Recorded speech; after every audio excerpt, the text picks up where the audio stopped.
ternyata nih yang lagi saat ini hot ini bagaimana semua data ini kan si Bjorka data ini kan mereka mengambil data, bahkan Betul. itu data personal Pribadi ya. Nah, betul. Bagaimana security di on-prem server ini sudah dimaksimalkan. Sekarang ini pertahanan dan security cloud luar biasa dengan berbagai macam varian, baik dari anti DDoS-nya dan macam-macam untuk antivirus dan teknologi anti spamming-nya ya, itu luar biasa bagus, sehingga bagi kita user yang menaruh data di sana, saya rasa luar biasa aman untuk cloud sekarang ini. Power on. Let's start the IT Tech Talk.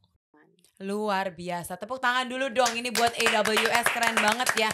Service yang lengkap dan pastinya secure. Itu yang sekarang ini memang semua orang mencari ya.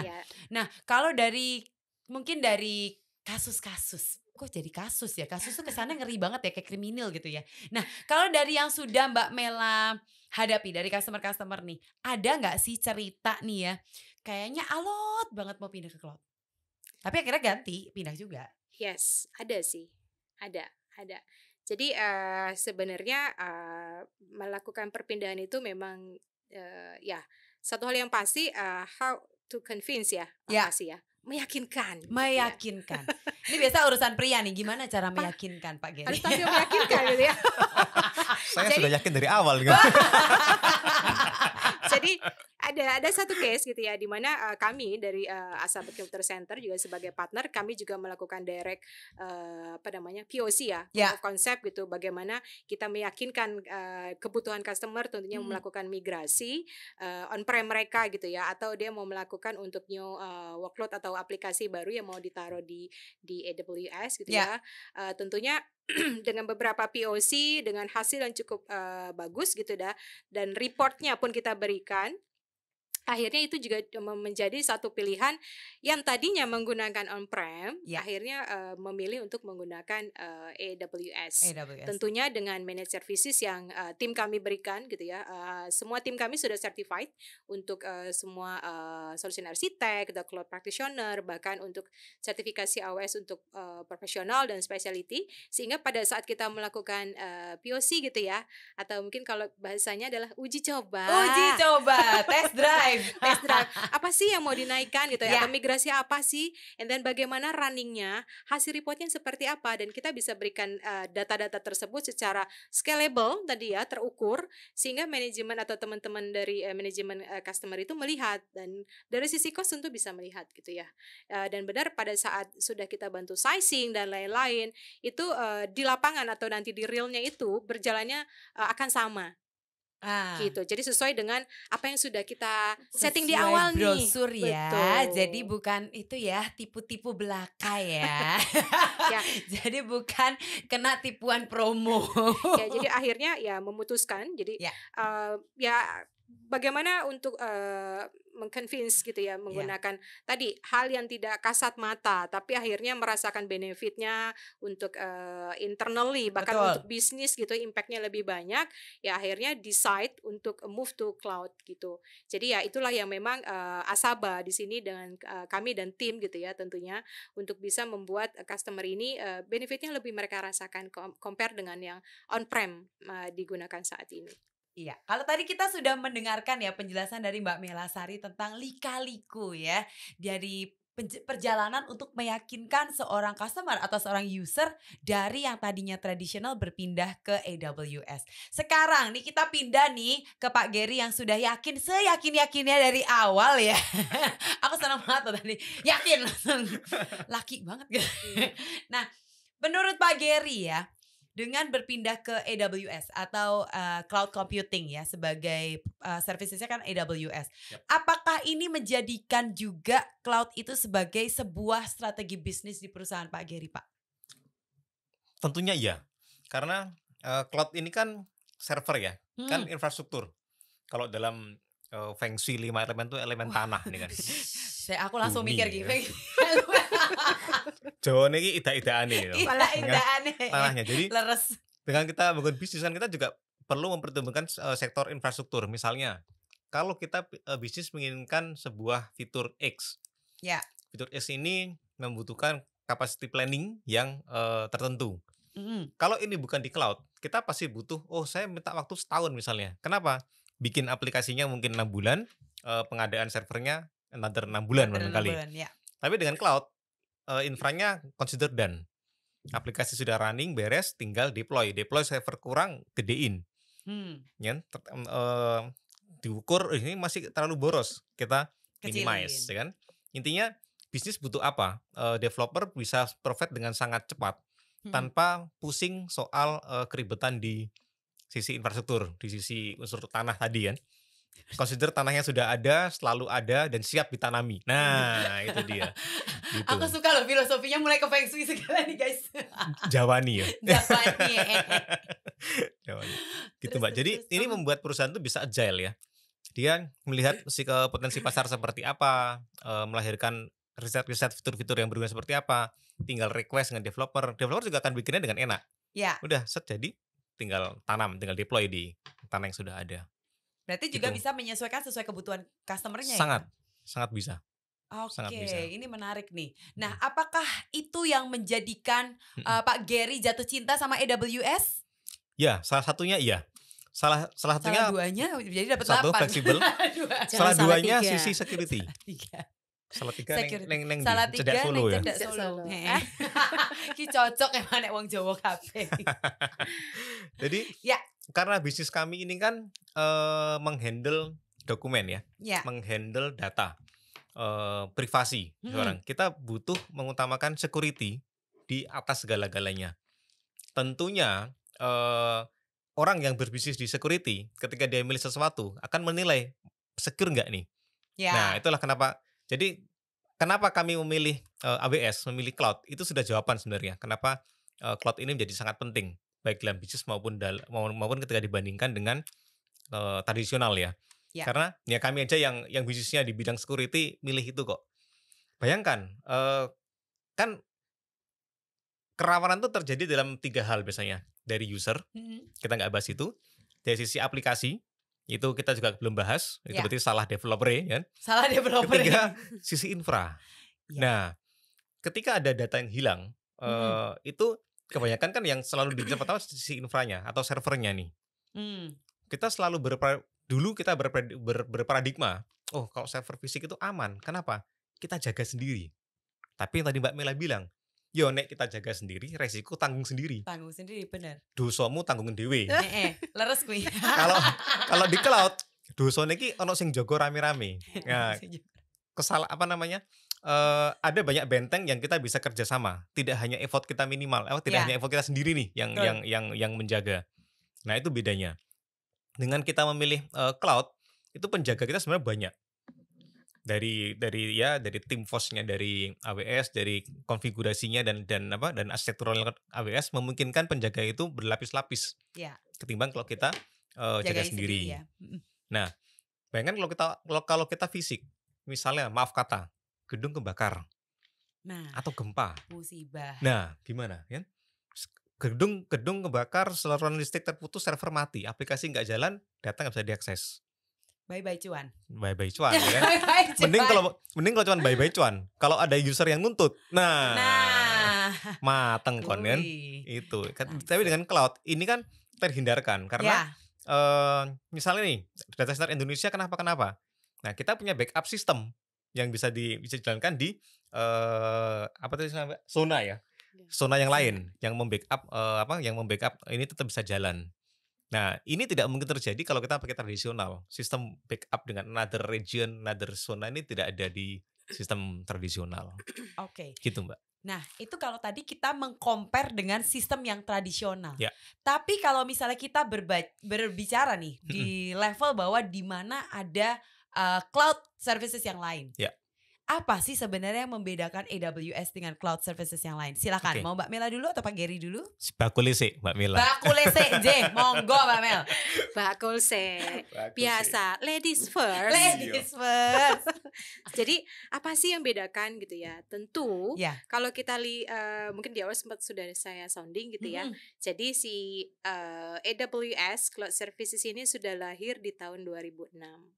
gitu ya. Jadi menjadi market leaders gitu ya untuk produk services cloud gitu ya, which is hampir di seluruh dunia, di semua segmen, bahkan industri mulai dari SMB, enterprise gitu ya, yang memang benar-benar atau yang micro itu semua menggunakan AWS gitu ya. Bahkan mungkin kalau kita singgung dari sisi sektor education gitu ya, AWS pun memberikan cuma-cuma ya training pun diberikan untuk sektor yang memang membutuhkan AWS gitu ya. Karena AWS melihat gitu ya potensial di saat ini mungkin ya di seluruh dunia bagaimana cloud talent itu sangat dibutuhkan. Gitu ya. Tadi mungkin Pak Gary sebutkan adalah human resource untuk cloud talent itu sangat dibutuhkan saat ini gitu ya. Dan AWS salah satu cloud solution yang memberikan free of training AWS gitu ya, untuk yang memang memerlukan gitu. Dan satu hal yang membedakan adalah AWS sendiri memiliki data center yang cukup unik gitu ya, di mana untuk implementasi dan development itu semuanya dilakukan oleh AWS sendiri. Seperti itu. Yang membedakan lagi adalah dari sisi tadi memiliki regions terbanyak gitu ya. Saat ini sudah 26 region di seluruh dunia. Informasi terakhir yang saya dapatkan itu akan open lagi di 8 region. Gitu. Jadi akan masih tetap nambah. Betul. Nah, sempat tadi disinggung availability zone, Pak. Jadi memang memiliki 84 gitu ya. Bagaimana ketika terjadi disaster ya, amit-amit gitu ya terjadi gitu ya. Jangan terjadi guys. Ya, bagaimana si AZ ini kita bilang itu berpindah tempat membackup gitu ya. Terjadi ya membackup, nah data tetap akan aman dan bahkan tetap diakses.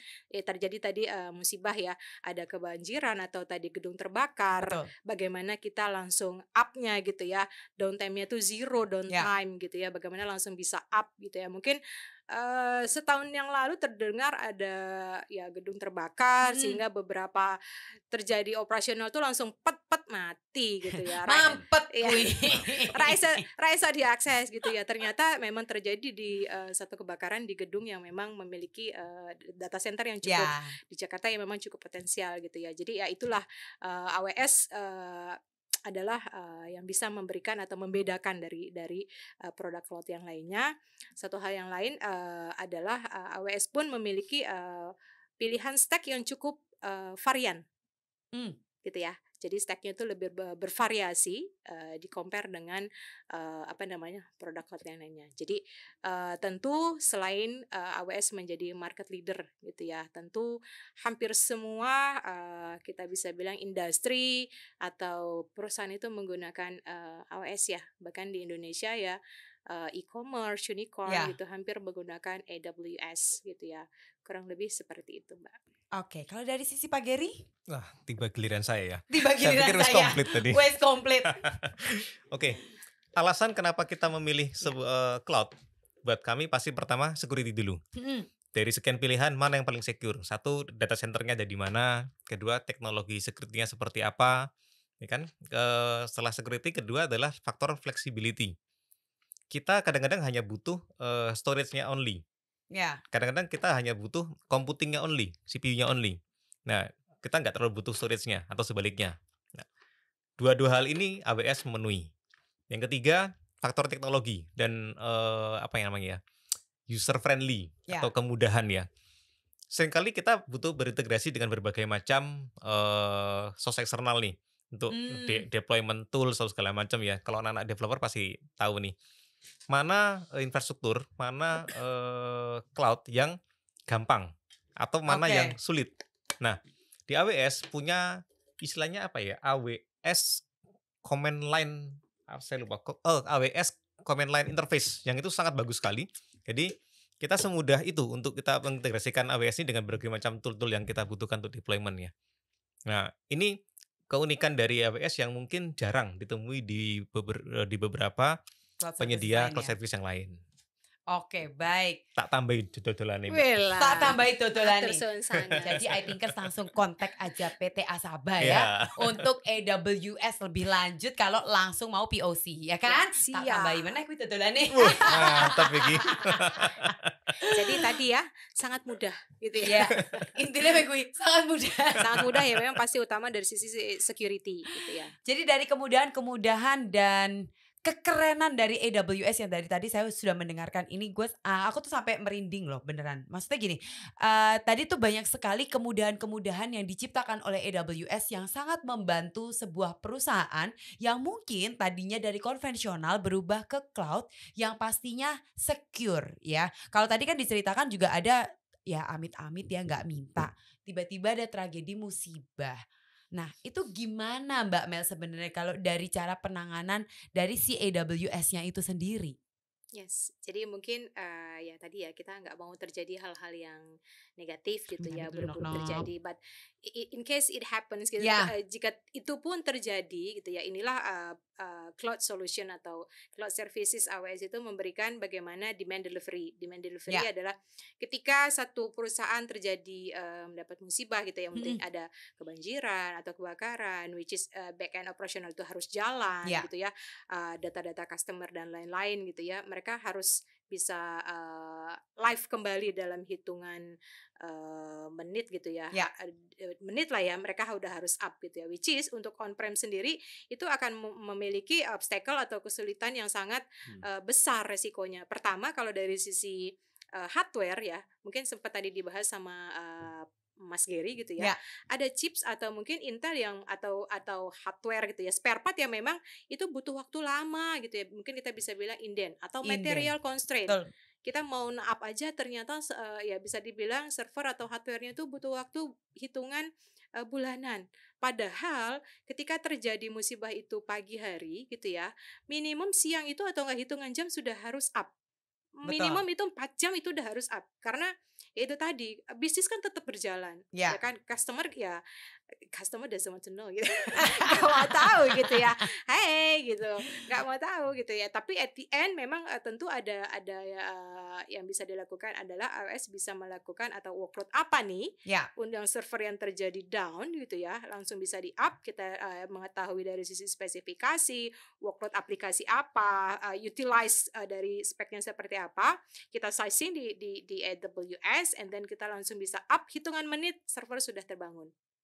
Nah, itu yang simple dan secepat itu ya. Betul gitu ya. Tentu dengan workload ini dilakukan, mereka lakukan migrate dan data dan lain-lain gitu ya. Itu udah bisa langsung running gitu ya. Compare kalau misalkan terjadi disaster gitu ya, mereka harus tunggu ya servernya inden karena ada material constraint. Oh iya, terus kapan gitu. Kalaupun mereka harus nunggu 4 jam gitu ya, ada server yang masih ready gitu ya, mereka harus instalkan dulu operating sistemnya, belum nanti terjadi atau terjadi hal yang tidak ketika instalasi operating system belum bangun lagi dia punya virtualnya, and then aplikasinya running 4 jam sendiri untuk satu gitu kan. Nah, bisnis jalan terus gitu loh. Paling teriak, loh kok nggak bisa diakses? Saya mau ini, mau itu kan. Nah, which is itu very critical business, dan semua operasional yang memang very critical itu harusnya sudah dilakukan move to cloud. Sehingga ya kita nggak pernah tahu gitu ya, apa sih yang disaster yang terjadi di Indonesia gitu ya, atau mungkin di geografik Indonesia gitu ya kebakaran ya, wallahu alam gitu kenapa terjadi gitu ya, kita nggak tahu, ada arus pendek atau mungkin flood ya, atau mungkin banjir yang memang itu tidak bisa dihindari gitu ya, tapi akhir-akhir ini jarang ya. Wah gitu ini ada disclaimer.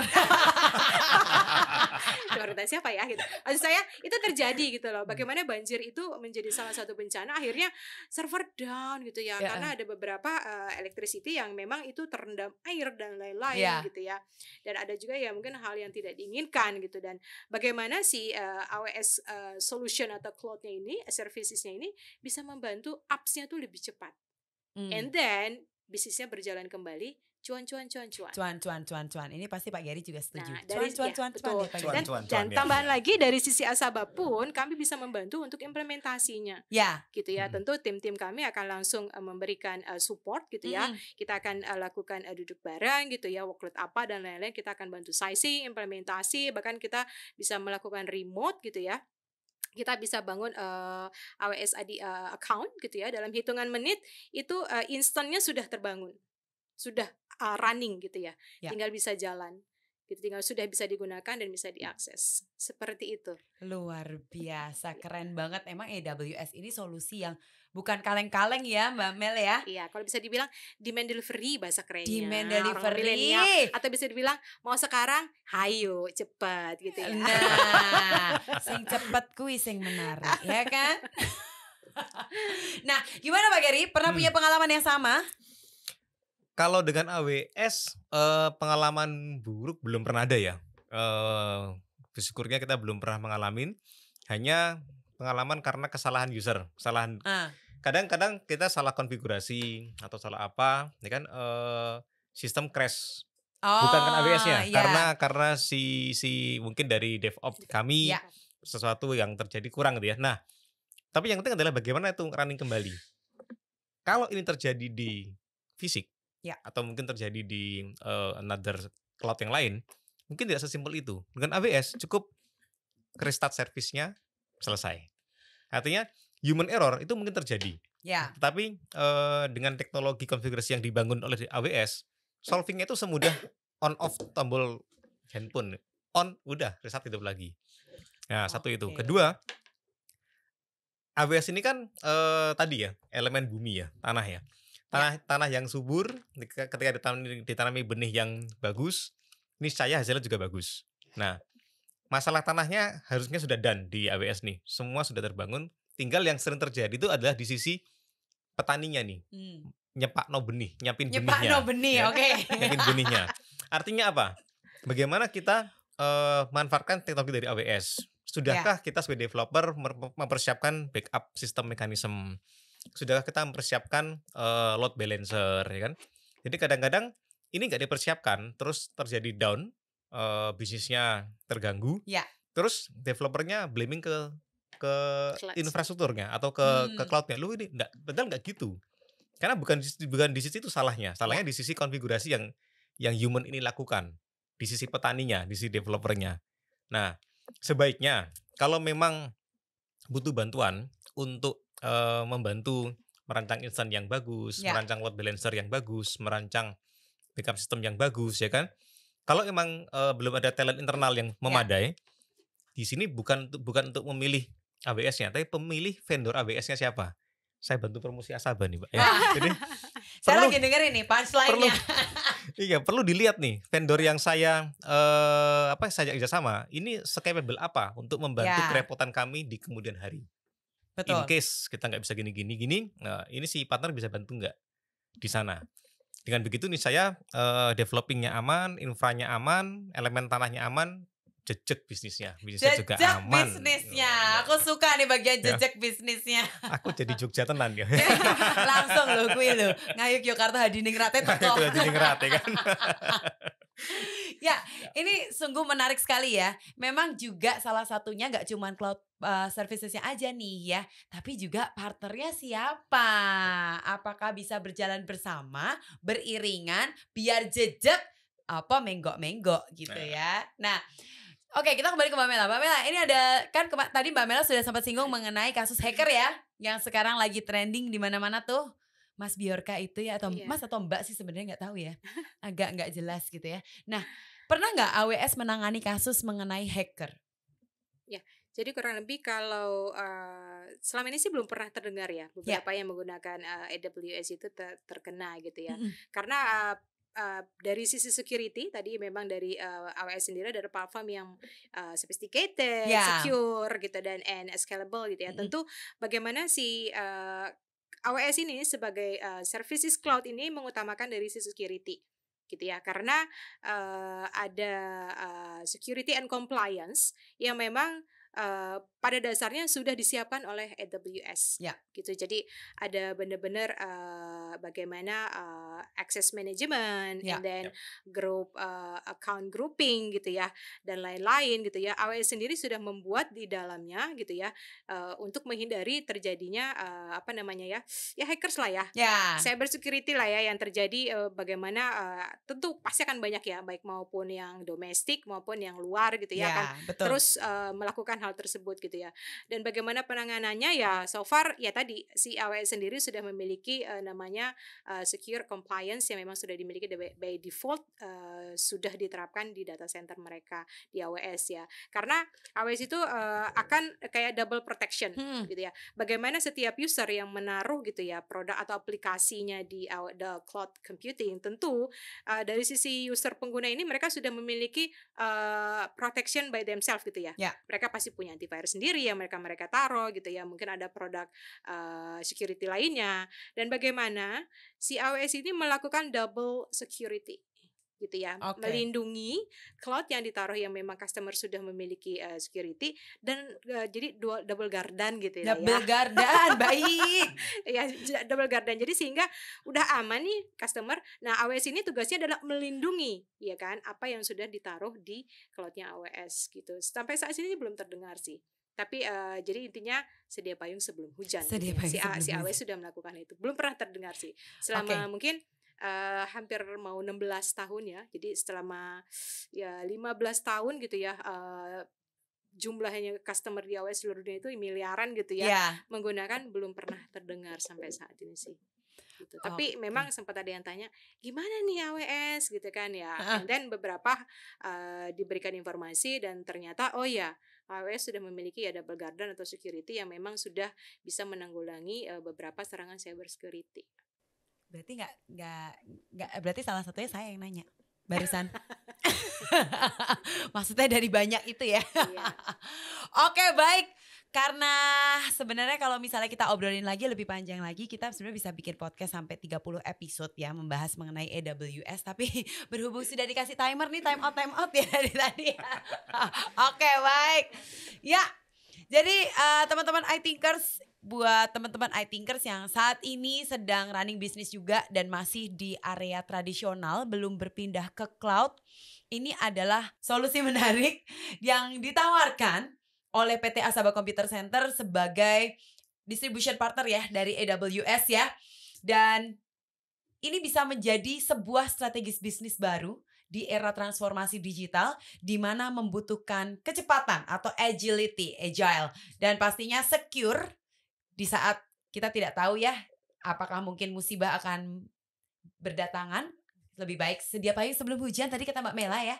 Jadi kita lebih secure dan pastinya data kita lebih terproteksi atau double protection. Karena banyak sekali garda-garda nih yang siap untuk membantu melindungi data iThinker semuanya. Oke, baik. Silakan langsung bisa menghubungi ke PT Asaba Computer Center, bisa ke sosial medianya juga. Jangan lupa kamu ketik di kolom komen ya apabila ada pertanyaan atau misalnya masih ada yang ingin ditanyakan, boleh dong ya. Dan atau misalnya teman-teman iThinkers punya ide nih untuk topik di episode selanjutnya ya. Pastikan kamu sudah subscribe semuanya di iTalk-nya podcastnya Asaba ya. Jangan sampai nggak subscribe, rugi banget ya. Plus jangan lupa nyalakan lonceng notifikasi untuk kamu biar gak ketinggalan episode selanjutnya. Dan sebagai pamungkas penutup kita pada podcast kali ini, kita akan bertanya kepada Mbak Mela dan Pak Gary. Oke, teman-teman. Oke, langsung horor ya. Kayaknya langsung deg-degan berdebar langsung lihat. Musiknya nggak ada ya? Deng. Jadi suara gue. Nah, oke. Dan pertanyaannya gampang banget. Satu kata mengenai Amazon Web Services sebagai services atau solution terpercaya untuk perusahaan. Go. Cloud leader. Security. Apakah cita-citanya sebagai security? Mungkin ya. Salam olahraga ya. Salam olahraga. Oke, Mbak Mela, thank you banget. Pak Gary, thank you banget ya. Sehat selalu. Semoga kita dipertemukan lagi di episode selanjutnya. Oke, iThinkers, sampai jumpa lagi. Saya Lina Bramanto dan tunggu kita di episode selanjutnya. Sampai jumpa.